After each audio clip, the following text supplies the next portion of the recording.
Yes, it is the London Free Press podcast. Welcome to episode, what are we on? Episode 5 now. It's flying by.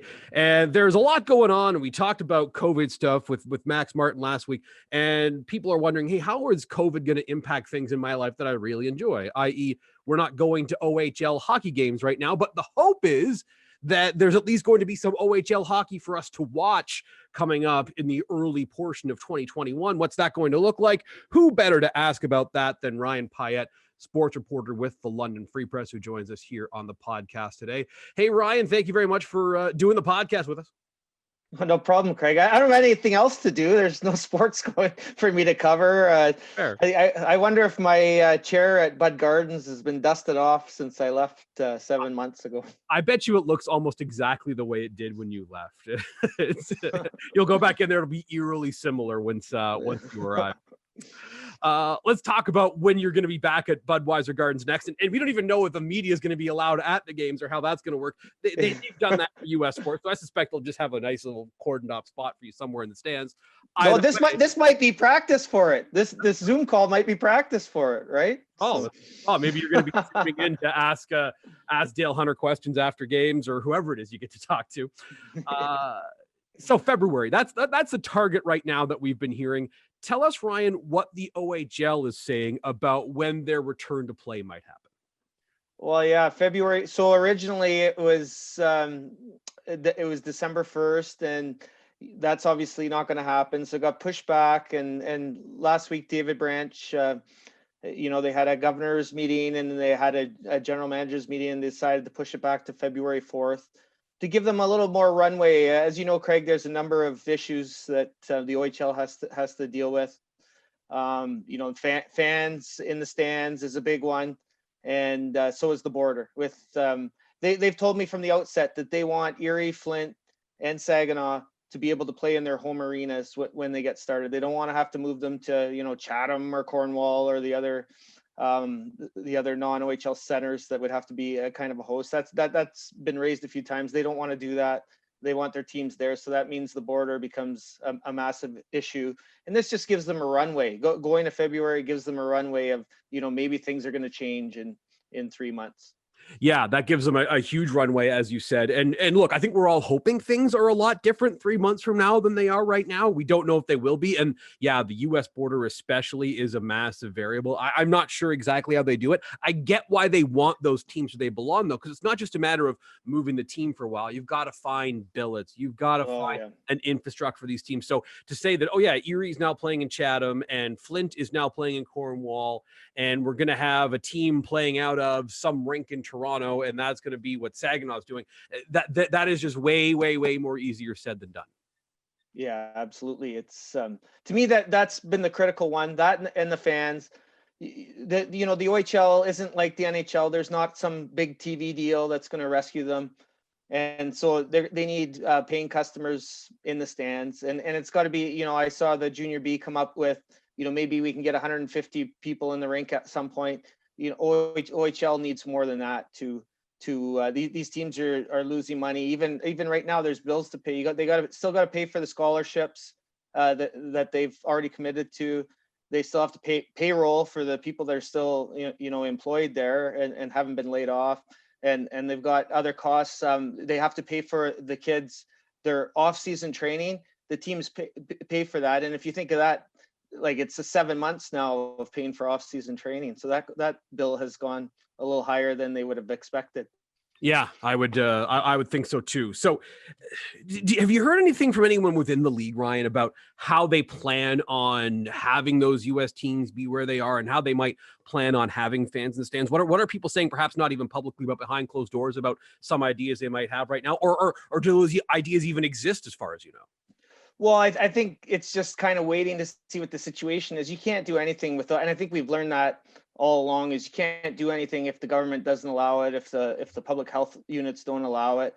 I think the OHL, from the people I've talked to, they've been making plans. They've been working on their own return to play, and they're just hopeful that everything lines up so they'll be able to get the approval and get on the ice. But they haven't made a schedule yet, and they haven't put teams in to little divisions. Like they said they're going to do it geographically, right? So you can kind of look around and see, London probably is going to play Sarnia, Windsor, and that sort of thing, right? But they're hoping that things open up. And I could see another delay happening. Maybe you go into March or April. The Memorial Cup is supposed to happen at the end of June this year, which is a month later than it normally is. And we don't even know where the Memorial Cup is, Craig. I mean, usually we know a year out where the Memorial Cup is. It's going to be in Oshawa or Sault Ste. Marie. And I really think, even though I think it's going to, Oshawa has always been the favorite, I think that getting the Memorial Cup may come down to how many cases you have in your community.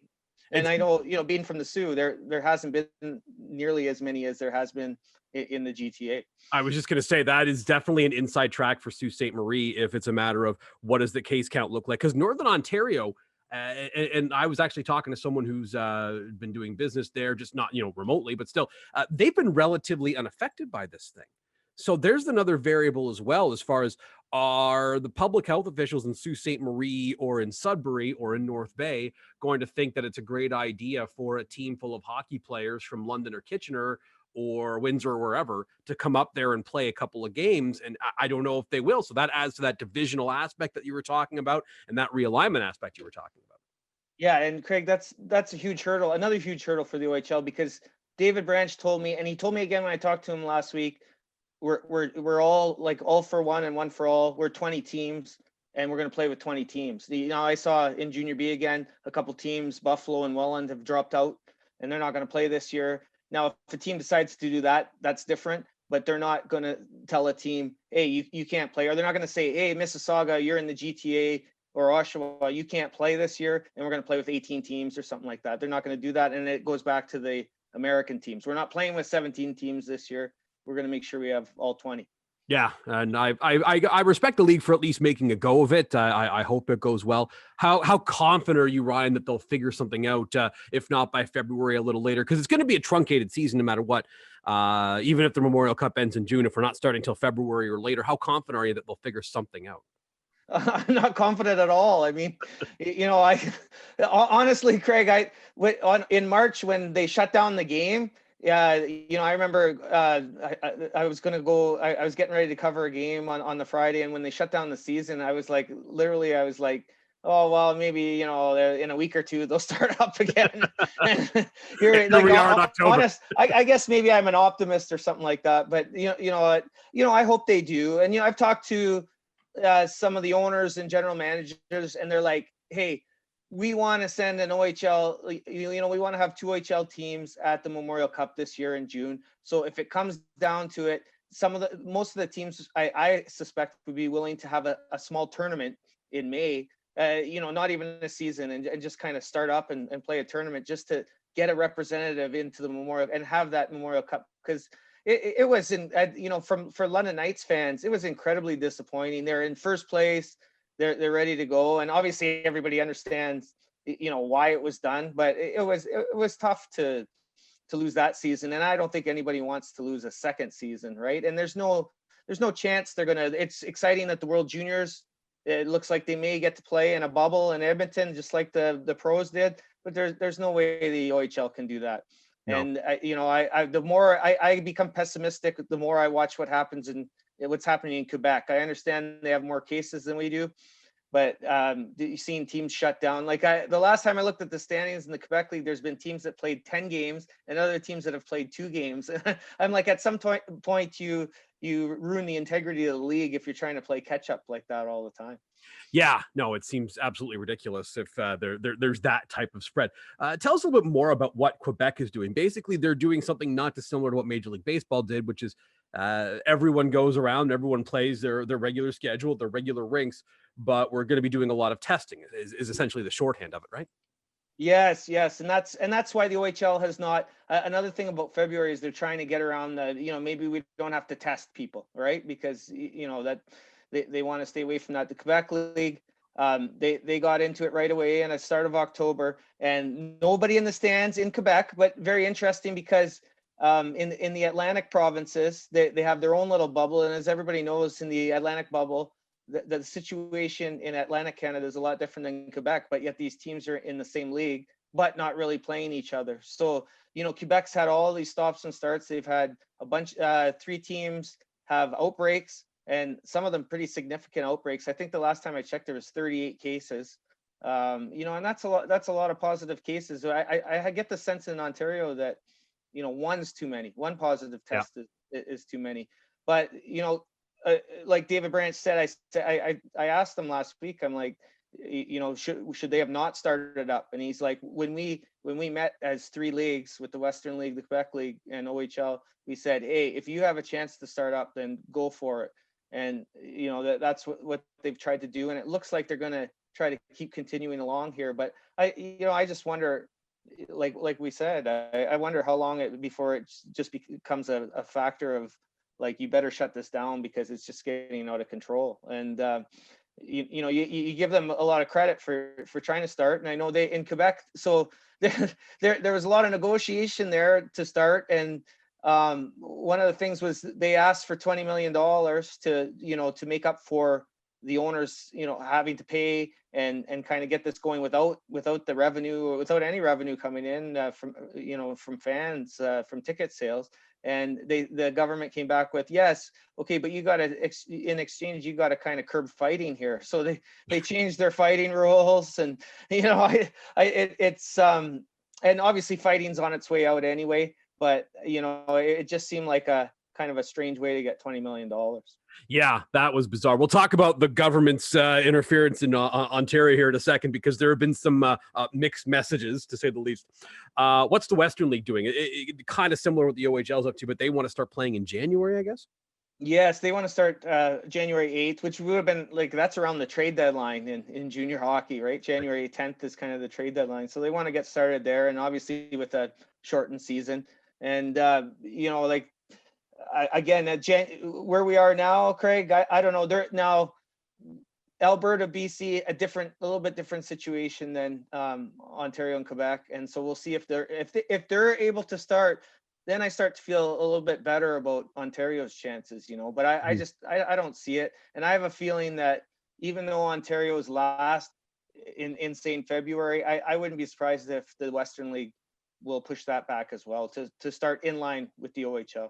Yeah, and that they have to worry about the border situation too. They got 5 American teams in that league. Yeah, no, hey, that's one thing, is they have the one thing where they're in better shape is they have 5 teams, so they can actually make they have a US division of 5 teams, and they can just leave them in their own bubble and play. When I talked to Ryan Suzuki on Saginaw the other last week, he said, man, if we're in a 3-team bubble in the OHL with Flint and Erie, and have to play them 20 times each, that's going to get pretty tiring. Yeah. He goes, so hopefully we're kind of praying that they'll open the border so they could play a few more teams. But, that's actually not a bad situation for the Western League to have those 5 teams over there. And then, maybe if you get into March or April, May, when you try to start a playoffs, you can kind of have them get their winner, and then you won't have to see them. And I think that's what everybody's worried about. That border is just it's a huge problem, right? Yeah. And the case, even in Canada, we're not getting anywhere near what they're getting in the US. Yeah, certainly. And that's definitely why the border remains closed, and rightfully so, to be clear. I'm wondering if we're going to see a more significant rate of opt-outs if the 3 US teams are playing. Are we going to see a more significant rate of opt-outs? Are we going to see parents say, I don't want my 16-year-old or 17-year-old son going to Saginaw, Michigan, where there's a border between us that we can't really cross without quarantining for 2 weeks and things along those lines. I don't want my 16 or 17-year-old son to go play in Saginaw. Maybe I'll just play junior B instead. Is that something that is on the mind of the league, or do you think that's a possibility? I think the league, is hopeful that the players will just want to play on their own teams. Right. I think we're starting to we'll see a few kids in special circumstances going over to Europe. We're going to see a little bit of that when it's all said and done. But I think they're hoping that, and there's a lot of loopholes and hurdles that you have to jump through just to get transferred to another team. We see that every summer when the European players try to come over to the OHL. There's a loan kind of process and there's all the governing bodies have to get in, from the IHF right down to the national governing bodies have to get involved in it. So yeah, I don't think we're going to see a lot of that. And I opt out. I would think if they make the case that it's going to be safe, like if you can make the case. I know when they recruit players, they do most of the teams in the league do a really good job of making parents feel ease about going to a Billets and that sort of thing. I mean, I think these kids want to play hockey. It's been 7 months now, so I'm not sure unless there's some health issues in that I think they'll want to go back and be with their teams and be in a bubble. But that said, it's a fluid situation and it's changing on a daily basis. But I think the one thing you might see is at Billets is you got to look at the Billet side. Will they take these kids into their another couple teenagers? Some have two on like the Knights. Some have two living together. I know Luke Evangelista and Connor McMichael lived at the same house. You look at all these billets across the league. Will you have enough billets? Maybe the billets, if you're somewhere in the 50 to 60 range or 40, 50, they have parents that are in the 70 to 80. So, it's going to be a dicey situation. I think that's one of the key factors. If they can get all their billets back, then they might have a good chance of, the kids aren't going to school right now. They're all online. So I think that's a positive factor too, because, as someone that has kids in elementary school, I send my kids and then they're playing sports as well. You like to say you have one bubble, but you really don't. You have a couple of bubbles. Yeah, of in course. Your life.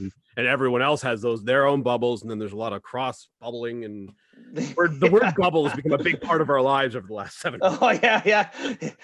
It used to be just blowing bubbles in the backyard, right? No, now it's a health thing.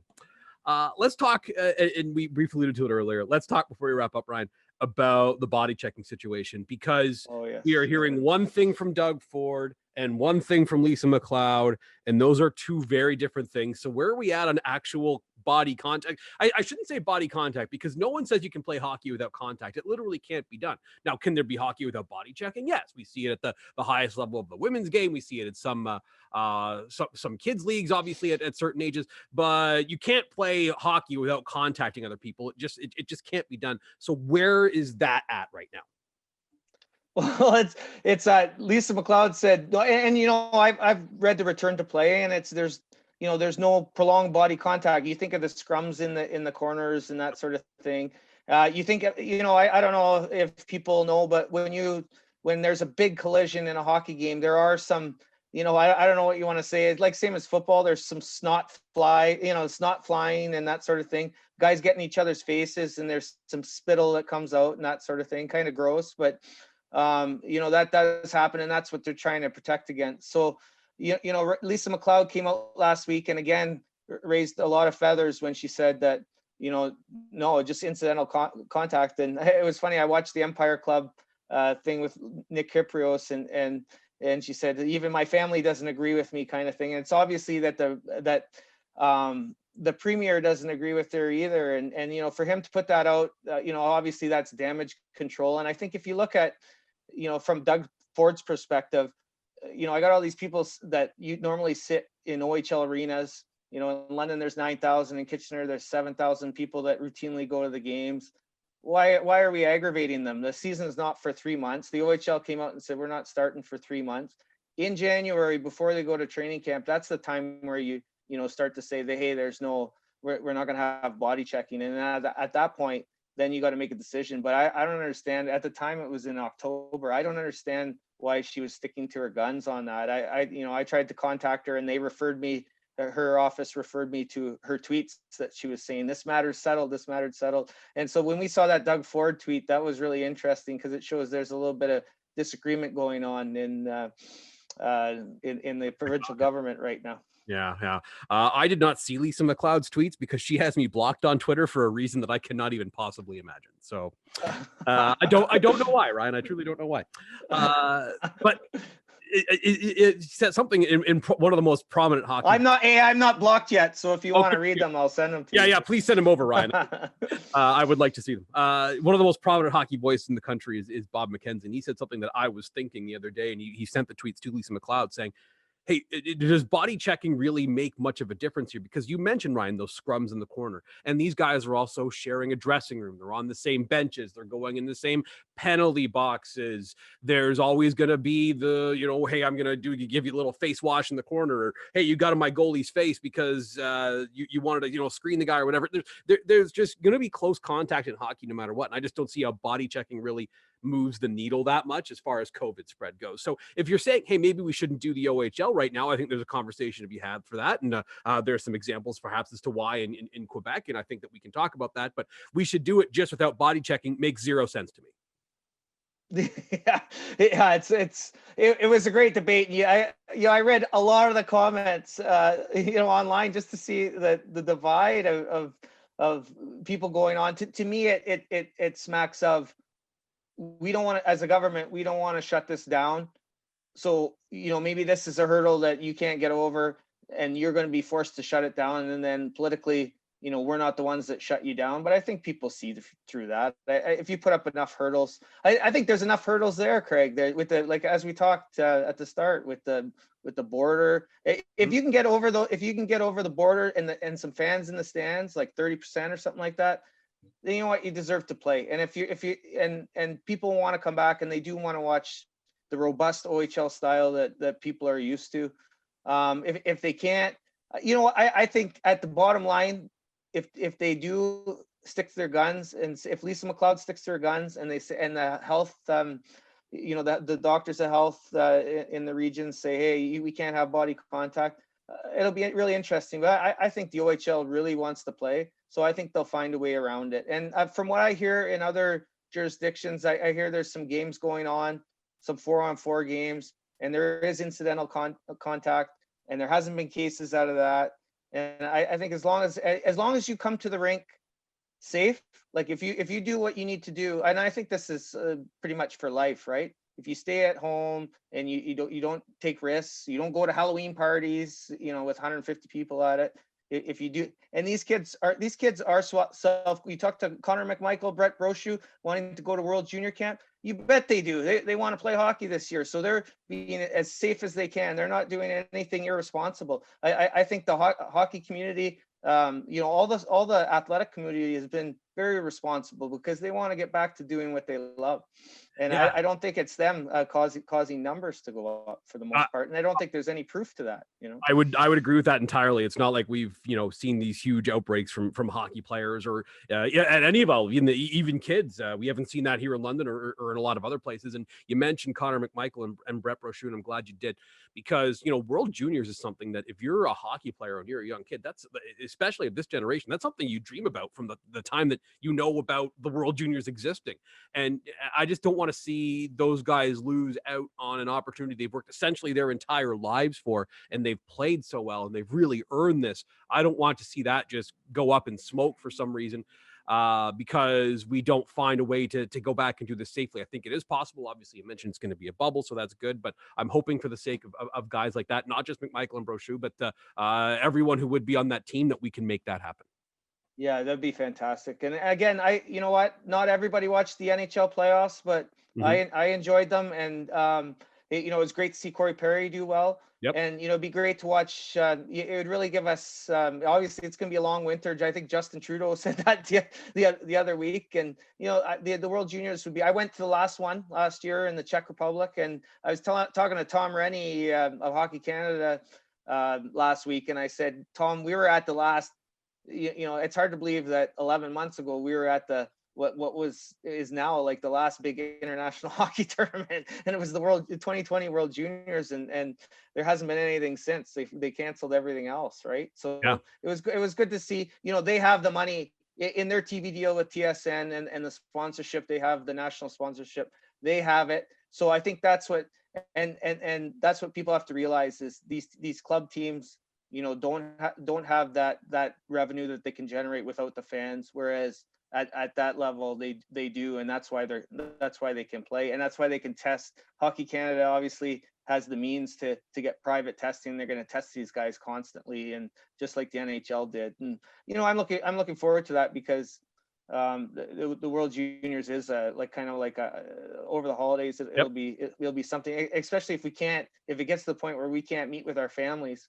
If we can't drive around the province and meet with our families, which so many people in the province do, at least we'll have a little bit of distraction, I guess, to watch. Yeah. And these guys will, even though they haven't played in 7-8 months by the time the tournament rolls around, I think they'll be really the emotion will be there that we've always seen in that tournament.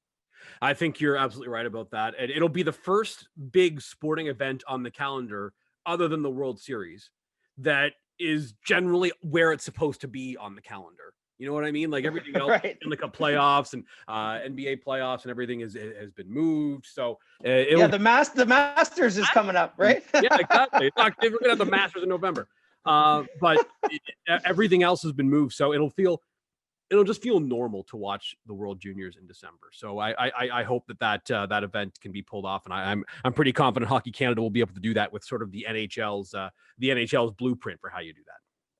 Yeah, absolutely. And then hopefully after the tournament, the kids that were supposed to come play in London and the OHL will be able to, instead of going back to Europe, maybe they'll be able to come over here and start training with their teams.